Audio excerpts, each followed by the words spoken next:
that was really full in there. This I filled it up last night, and they've already taken quite a bit out of it. So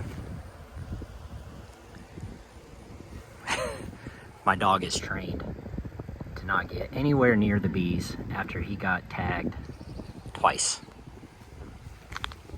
So whenever I come out here, Colt stays back. My son was so mad. He said, Dad, how could you let, he's only like, 10 months old. How could you let him come out here with you with the bees? He doesn't know what's going on. And I said, well, he's got to learn. And so he ran right in front of these colonies, stuck his face right there in front of the bees. I think I was working the hives back here. And he got tagged, I don't know, 2 or 3 times. And he shot off running all the way back to the house. I think they got him on his nose or something. And I told my son, I was like, well, he's got to learn. He's going to be out here with me. He's got to learn. And he's like, Dad, he's only, 9 months old. He's not going to learn. And I said, oh, yes, he will learn. And he will not go in front of those hives anymore at all. Matter of fact, I've been open feeding over here. Come on, Colt. And he'll walk with me, but he will not go near those tubs. He either stays over where the chickens are or goes in the woods. Yeah, he's in there now. But he's normally right next to me at all times. And whenever I'm over here, of course, this syrup's almost gone now. There's not many left. He will normally sit over here somewhere and just watch me. And he's like, I ain't going anywhere near. Yeah, watch him. He will not come over to me.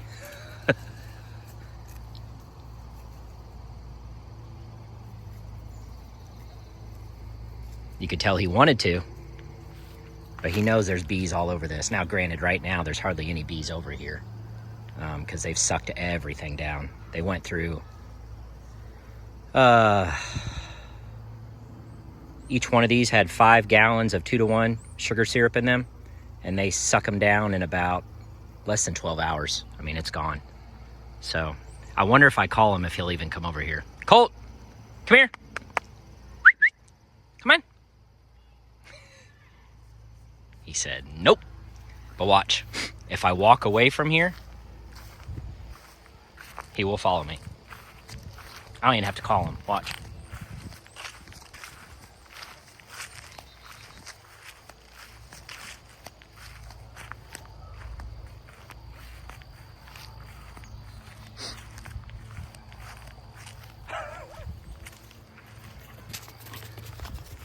He's right by me. And as soon as I get close to these hives,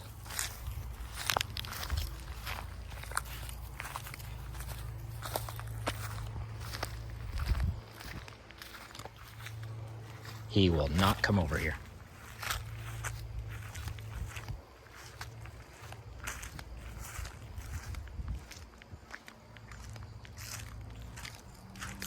Come here, Colt. Oh, you made a liar out of me. Look at you. Oh, you're a good boy. Yeah, you know. Come here, good boy. Okay, I'm sorry. That's my fault. That's my fault. I called you. Okay, so let's talk about what I've been up to lately. We're just going to go ahead and make this video for the YouTube channel. So, we've been preparing for winter. So, every colony has a Vivaldi board on. That's the black box here. That is a quilt board. I'll do a future video where I show you. I've been making some new shims that will house the Hive Alive fondant patties. I got some 5-pound ones this year instead of the 2.5, so it's even more. I'm really becoming a believer in the Hive Alive. I've been using the liquid feed, and so I have the fondants. I've been switching to those now. I tried them for the first time last year, and I'm going to use them this year now. I'm not doing those sugar bricks anymore. So I know a lot of you have been asking me questions about the sugar bricks. The video that I put out there has gotten quite a few views. That's awesome. There's nothing wrong with those sugar bricks and the patty, I guess the sugar combined with the pollen substitute. Sorry, my brain is fried at this point. It's Friday. It's what, October 25th, late in the season here. So we're preparing these colonies for the wintertime. And it's been a long week, so I'm just tired. Anyway, I'll show you that on a future video with the Hive Alive patties and the shims that I'm currently making with my dad in the shop. Customized shims so that they can fit those 5-pound Hive Alive patties inside the Vivaldi boards. I do not have any insulation in yet, but I do have the IPM boards in these colonies. You can see on the bottom here. And I really love these Apame bottom boards, the pollen traps that they have. They're so diverse. I really like. Number one, you can insert the tray in the bottom here. Look at that Mite drop. That's the other thing I've been doing. Look at that. Let's go ahead and pull this out. So we're getting distracted here, but look at this Mite drop. I've been treating with oxalic acid. That is a lot of mites.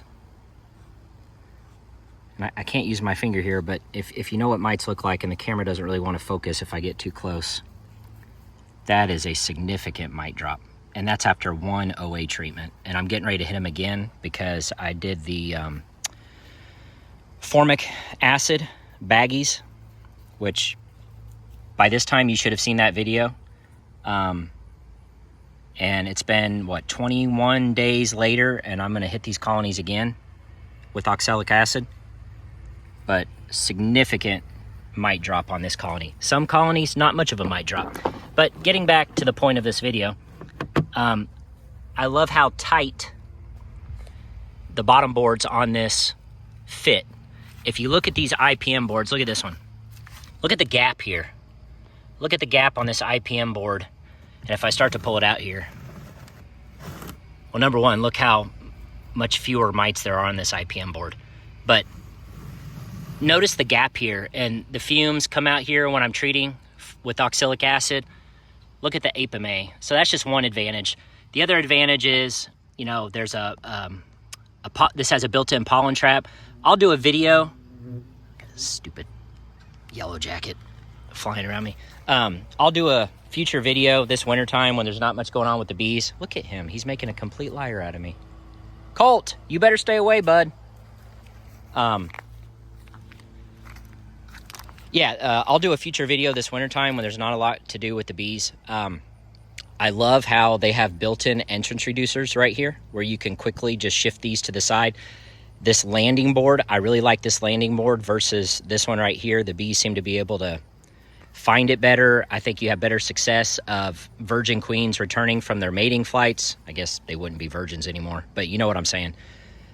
Finding their way back into the colony versus underneath, which if you've watched my videos on the massive open air colonies that I've had on this one over here, you know what I'm talking about. The ability to quickly close these, flip this up, and lock it with this right above here is also a game changer if you need to move a colony. They're just extremely versatile.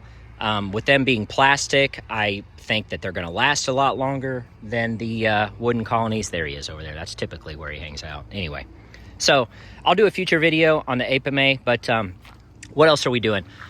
Those of you that have been watching my channel for a while, you're going to notice that I have a double deep. I normally only run singles, but I'm going to overwinter this one double because you get up to this many colonies and you're going to have some colonies that fail. You're going to have some colonies that are unable to successfully requeen themselves, and that's fine. Only thing you do, all you have to do is combine them with a queen right colony. So this colony was a colony that became queenless for whatever reason. Late swarm, which, speaking of which, I had a swarm a couple days ago. October, what, 21st, 22nd, something like that. Tiny softball size swarm up here. Crazy. Latest I've ever had a swarm. So somewhere, one of these colonies is very likely queenless, and I'm afraid one of these 18 is going to fail. Because there's no drones anywhere right now. 0 drones. So I don't know why they did it. No clue. Bees are going to be bees. Anyway. This colony will overwinter as a double. It's fine, perfectly fine. It's very heavy. I know they have plenty of food already. Early next spring, I will split these deeps. One will have a queen, one won't. They'll raise a new queen. We'll be good to go. No issues there. What else?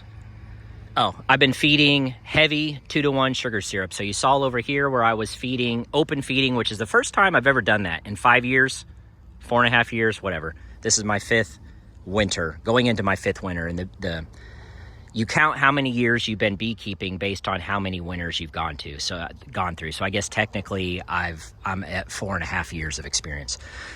So going into my 5th winter, this is the first time that I've ever open fed, and it's worked really, really well. I've been very impressed, very pleased with the results. I've been able to literally stand there and watch the bees zoom back and forth. Same with the pollen substitute right now that they're taking. I was standing there earlier and literally watching the bees go from here over to the colony. So that's really it. Just, with it being late October here, just trying to get these colonies ready for the wintertime, treating for mites. I will be hitting them with oxalic acid very soon again.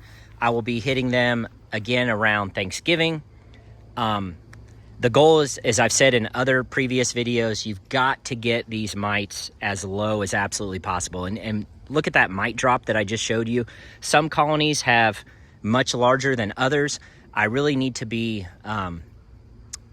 splitting or grafting queens from these colonies that are showing really good hygienic behavior. I'm so short on time, guys. I know it sounds like a broken record, but I really, really want to start focusing on that. It's, even using products like UBO, if you're unfamiliar with that, to try to identify good hygienic behavior.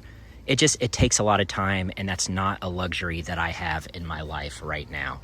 But I do think that is the answer going forward to try to solve the Varroa mite issue. I think it's going to come down to genetics. So anyway, I'm sure many of you fellow beekeepers have noticed colonies that deal with mites much better than other colonies. So I'm not to the point where I'm ready to, cull colonies that have high mite loads, but I'm starting to get there. And it may sound cruel, but I think every beekeeper at a certain point comes to that realization that you better be careful, dude, running through here like that. You're making a liar out of me on this video. Every beekeeper comes to the conclusion eventually that,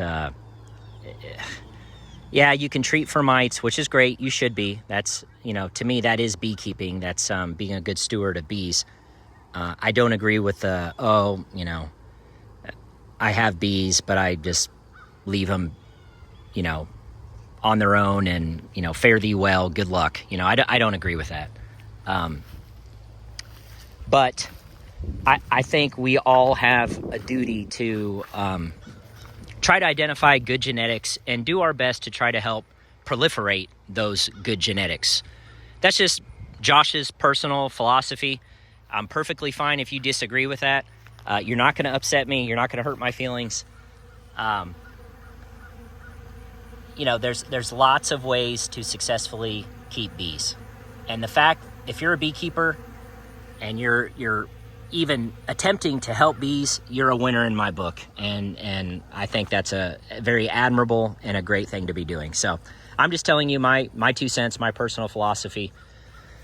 And I just want to give you an update on what I've been up to lately. So, you're probably not going to see this video until maybe November or December.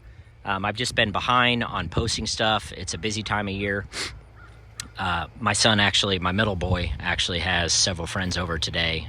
It was his birthday a few days ago, so it's kind of chaotic. And I figured I would step out here for a few minutes and just take a quick video. My fellow beekeepers in my area, we've been having mixed results. Some say their bees are not touching the pollen sub. Mine clearly are. Everyone is taking sugar syrup, to my knowledge. I mean, we're in the 70s to 80s during the day right now in Kentucky. And at night, temperatures are dipping down into the 40s, even the high 30s. So, late October here. We're getting close to Halloween time. Absolutely, we are on the cusp of winter, and it gets the coldest in Kentucky in December and January. February can be pretty cold too. So we still have a few months, but it's definitely time to be hunkering down, getting these colonies ready for wintertime. This white colony right here, I don't think it's doing too well. It's the one colony that hadn't sucked down as much of the sugar syrup. It could be the one that swarmed on me. So going into the winter, I have 18 colonies. I suspect coming out, perfect scenario, I'll have 17 because one insane colony decided it was a great idea to swarm late October. So, okay, I think that's it. I'm going to go ahead and wrap up this video, but I just, this turned out a little longer than I thought it would be. But yeah, I hope everybody has a wonderful, happy Halloween, and I will see you guys on the next one.